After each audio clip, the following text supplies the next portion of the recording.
عمرك في لحظة زعل قلت كلام وبعد ما هديت حسيت إنك نفسك ترجع الزمن 5 دقايق بس، تقعد تقول أنا ما كنتش أقصد، ليه قلت كده، أنا جرحت الشخص ده جدا، هو أنا فعلا شخص مؤذي؟ وفي لحظات تانية تبقى عارف إن الكلام ده قاسي جدا ومع ذلك بتقوله، كأن في وقت الغضب شخص تاني بيطلع منك وبعدها انت بتشيل الندم. فليه وقت الزعل بنقول كلام بنندم عليه؟ وليه بعض الناس بتجرح اكتر لما تتوجع؟ وازاي نوقف ده قبل ما نخسر ناس بنحبها؟ طب يا دكتور، ليه وقت الخناق بنقول كلام مش قصدنا نقوله؟ لأن وقت الغضب الجزء المسؤول عن التفكير الهادي والمنطق بيهدى، والجزء المسؤول عن ردود الفعل والانفعال بيشتغل أسرع. يعني ببساطة انت في اللحظة دي مش بتفكر بنفس هدوءك الطبيعي، علشان كده في ناس كتير بعد ما تهدى تفضل تقول أنا مش مصدق إن أنا قلت كده.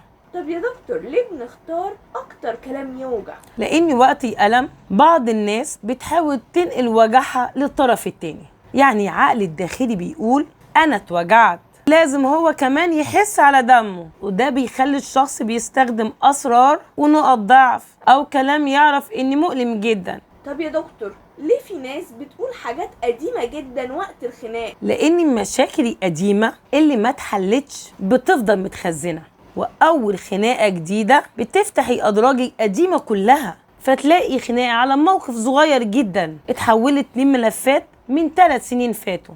طب يا دكتور، ليه بعض الناس بتشتم على طول؟ لأنها غالبا اتعودت وكمان اتعلمت إن دي طريقة التعبير عن الغضب، يعني شافوا حد بيشتم زيهم أو كبروا في بيئة فيها صراخ وإهانة، العقل بيعتبر إن ده النموذج الطبيعي خلاف، مش لأنه صح لكن عشان هو مألوف.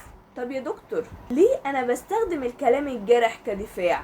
ده بيحصل جدا عشان بعض الناس أول ما تحس إن هي مهددة أو مرفوضة بتهاجم قبل ما تتهاجم، كأنها بتقول هوجعك أول قبل ما توجعني، وده غالبا بيكون مرتبط بخوف أكتر من القوة.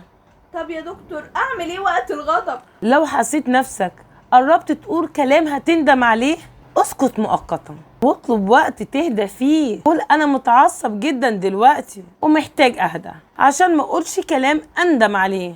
السكوت المؤقت هنا نضج مش هروب. طب يا دكتور، لو قلت الكلام الجارح فعلا، اعترف، ما تقولش أصل أنا كنت متعصب، الغضب تفسير مش تبرير، قول أنا غلطت في الكلام اللي أنا قلته، أنا آسف. طب يا دكتور، إزاي أقلل ده على المدى البعيد؟ اتعلم تسمي مشاعرك قبل ما تتحول لهجوم، بدل انت شخص مستفز قول انا حاسس باهمال او انا متضايق، انا حاسس اني مش مسموع. كل ما فهمت مشاعرك اسرع قل احتمال ان انت تفجرها بشكل مؤذي. فالخلاصة الكلام الجارح بيطلع وقت الزعل غالبا بيبدأ من وجع غير مفهوم، لكن النضج الحقيقي مش انك عمرك ما تغضب، النضج الحقيقي انك تتعلم تغضب بس بدون ما تدمر اللي حواليك او تدمر نفسك بعد ما تهدى عموما. وبس كده، كان معاكم دكتورة امل دانيال، دكتوراه في الصحة النفسية. لو عجبكم الفيديو اعملوا لايك واعملوا اشتراك، ولو استفدت منه شاركوه مع اصحابكم. سلام.